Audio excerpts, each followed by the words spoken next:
আসসালামু আলাইকুম। সবাই কেমন আছেন? আশা রাখি সবাই সুস্থ আছেন, ভালো আছেন।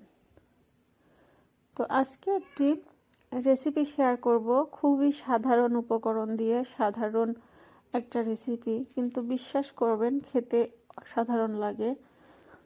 তো আজকে আমি পাবদা মাছের চচ্চড়ি শেয়ার করব। হয়তো এখন অনেকে হাসবেন যে পাবদা মাছের চচ্চড়ি আবার শেয়ার করার মতন একটা কিছু হলো, কিন্তু রান্না করে খেয়ে দেখবেন এটার স্বাদ যে এরকম করে রান্না করলে কি পরিমাণ টেস্ট হয়, রান্না করে খাওয়ার পরে আপনারা বুঝবেন।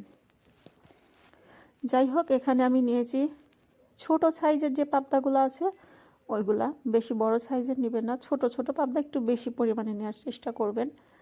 আর নিয়েছি ধনিয়া পাতা, নিয়েছি টমেটো, নিয়েছি কাঁচামরিচ, নিয়েছি পেঁয়াজ, আর বগুড়ার যে লাল আলু আর চিকুন যে বেগুনটা পাওয়া যায় ওইগুলা। আর মশলার মধ্যে আমি সবসময় যেটা দিয়ে থাকি লবণ, হলুদ আর জিরা বাটা। জিরা বাটাটা মাছ চচ্চড়িতে দিলে কিন্তু মাছের যে আষ্টিয়া গন্ধ ওটা থাকে না, খেতে অনেকটা ভালো লাগে।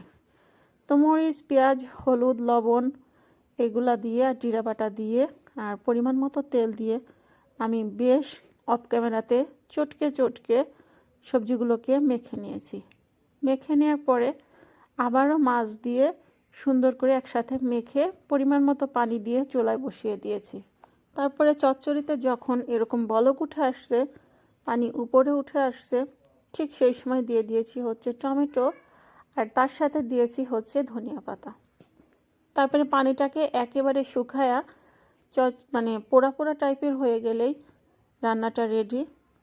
বিশ্বাস করবেন না, এতটা টেস্ট হয়েছে যে এরকম মাছ চচ্চড়ি দিয়ে এক প্লেট ভাত নিমিশেই খেয়ে ফেলা যায়। আর পাবদা মাছ তো সবসময় ভেজে ঝোল রান্না করলেই এভাবে রান্না